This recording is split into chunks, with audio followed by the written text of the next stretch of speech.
Hey guys, it's Larry Greenberg, and today we're going to take a look at the Canon PowerShot G12 digital camera. Now this comes courtesy of 42nd Street Photo. I want you guys to check out 42nd Street Photo for all of your camera and electronic needs. I've been a fan of theirs since I was a little kid. My mother was actually a serious amateur photographer, and when I was little growing up, we had our own dark room at home, and she bought all of her products from 42nd Street Photo. So I can remember going to their store in New York City as a little child, and it's great that they're still doing a bang-up job today. So I'll put a link in the video description where you can learn more about 42nd Street Photo. They've also provided me with a coupon code that you can use to get a free battery with the purchase of your PowerShot G12. So check all of that information out in the video description, and now let's get on to the camera itself. So the Canon G12 is the successor to the G11. I'm going to first unbox it, and then we'll go over some of the features, and then I will show you some examples of just what this little powerhouse can do. So I use a DSLR camera, the Nikon D90, for most of my kind of prosumer photographic needs. The only problem with it is it's quite large. I can't really easily fit it into my pocket. It doesn't really even fit into my gear bag all that well. The PowerShot G12 kind of bridges the gap between the DSLR and the point and shoot pocket camera. It's kind of in between. It gives you a lot of features of a DSLR, but in a smaller, more handheld package. So let's crack open the box, and I will show you what you get included with the camera. You get first a digital camera solutions disc. It works both on Mac and Windows. Then of course you get the warranty information and the get started guide. We don't need any of that. There is a shoulder strap for attaching to the camera itself when you want to carry it around, or neck strap depending on how you wear it. This is a audio visual cable, so you can hook this up to your TV if you'd like, and view the video and images over your television set. You also get a USB cable, and what else is in here? Battery charger, kind of cool battery charger. I prefer the Canon ones because there are no cords at all. You simply plug this right into the wall. Battery goes in here, and then it has the indicators on the front to let you know when your battery is fully charged, so you don't have to deal with any cables. Then the battery itself, lithium-ion battery for the camera. It's pretty thick, as you can see.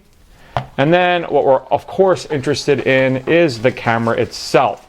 It's inside this little protective pouch. You get it out, and here is the G12. So let's get that all out of the way, and then we'll look at the camera up close and personal. All right, so now that we've got the unboxing out of the way, let's take a look at the G12 up close. As you can see, it's a little bit larger, obviously, than a point and shoot style camera, as I mentioned, but much smaller than a DSLR. And because it's kind of, bridges the gap between the two, it offers you a ton of features if you prefer to shoot in more of a manual mode when taking pictures. So the finish itself is kind of a brushed black matte finish that not only looks really good, but gives you a good amount of grip when you're holding it as well. As far as some of the specs go, and I don't want to bore you with a ton of the specs on this camera, but the G12 takes 10 megapixel still images and shoots high definition video at 720 HD at 24 frames per second. It also does stereo audio, as you can see hopefully on the top. Next to the hot shoe, there are two mics, one on either side, and that allows you to record audio in stereo. The G12 has an aperture range of f2.8 to f4.5, and it features a 28mm to 140mm lens with 5x optical zoom and 4x digital zoom.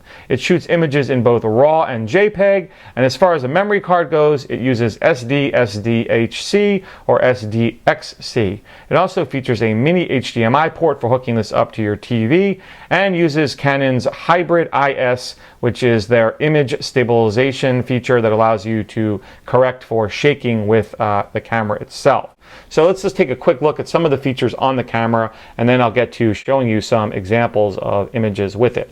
It does have a flip out LCD, and it actually swivels around, which is kind of cool. So if you're going to be using this camera for vlogging or taking self-portraits, you'll be able to see yourself in the LCD and then flip this back when you want to take regular pictures. As far as some of the buttons and controls, on the top I already mentioned it has a hot shoe hair. This is for using a variety of speed light accessories that you can attach to the camera. It does, on the left-hand side, have a exposure compensation dial. And then on the right, in addition to selecting all the different modes, whether it's going to be auto mode, manual, program, video, aperture control, or some of the different scene modes, you also have an ISO setting dial, which you can use to set that on your camera. Of course, you've got the on-off switch and then the shutter right here as well, really accessible. On the back, you've got a play button to start playing back video, and then a shortcut button at the top, which you can assign to a variety of different manual features and have them easily accessible at the touch of a button. The menu button here controls some of the features of the camera as I turn it on. The menu button is really accessible, and you use this kind of dial control to browse through the menus, and then use the function set button to select a specific item. The other cool thing that the camera has is a balance meter. You can see that on the bottom. You can easily turn that on and off if you'd like. Via the LCD, but it makes it really cool for making sure your images that you're shooting are straight. I have oftentimes found myself taking images that are not straight with other cameras, and thankfully iPhoto has the ability to straighten them, but this has like a little level inside the camera that allows you to, ensure that your images are exactly straight. When you get into the perfect mode, perfect straight position, the little level illuminates green and lets you know that you are ready to shoot. Now, in addition to having the LCD, unlike some of the pocket-sized cameras, this one also has a viewfinder that you can use as well. So if you want to conserve battery or not use the LCD, you can use the viewfinder, and it also has an adjustment feature here. If you wear glasses and you need to adjust the view in there, you can do that as well. So the LCD pops closed and you can strictly use the viewfinder. As far as where all the ports and everything are, it does have on the side your port for HDMI, and then for your AV out with the cable that they included there as well. And then the battery and the SD card go on the bottom. This does use SD, SDHC or SDXC cards, and as well the battery is in the same compartment. Of course, it has a mount for a tripod as well that you can put on, and overall really nice compact design for such a large amount of features. It is remarkably small in form factor, yet really powerful. So let's take a look at some of the images I shot and also some of the video, and then we'll come back to wrap up the review of the G12.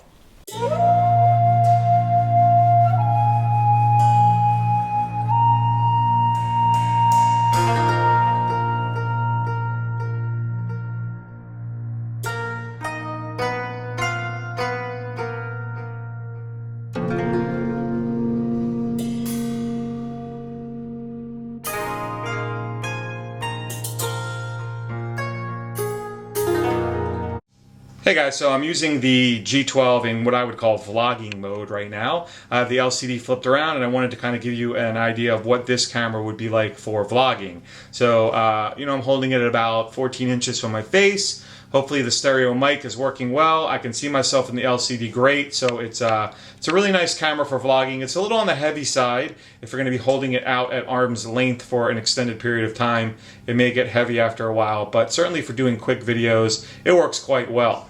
So now we're outside, and I'm just doing a panoramic of my backyard so you can see how video is, on probably a more, usable way. This is probably how you'd be shooting most video.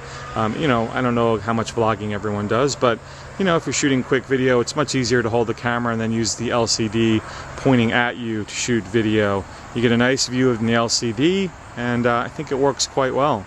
So that has been my brief review of the Canon PowerShot G12. Again, I think this is a great kind of prosumer camera that, again, bridges the gap between a pocket-sized camera and a DSLR. If you want the features of a DSLR camera, but you are, worried about the size and carrying that bigger camera around, this is the camera for you. I previously owned the G11, and it was one of my most favorite cameras.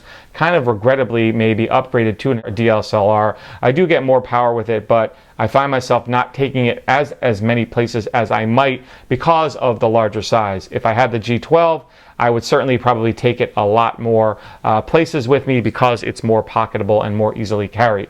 So remember to check the links in the video description for everything about 42nd Street Photo. You'll find the link to the product page on the G12 where you can find current pricing information. I will also again include that promo code that you can use to get yourself a free extra battery when you purchase the G12 from 42nd Street Photo. I'll put their phone number and anything else you'll need, you'll find there. So that's it for the G12. If you have any questions about it, you know you can always drop me a line. Thanks again to 42nd Street Photo for sending this to me for a review.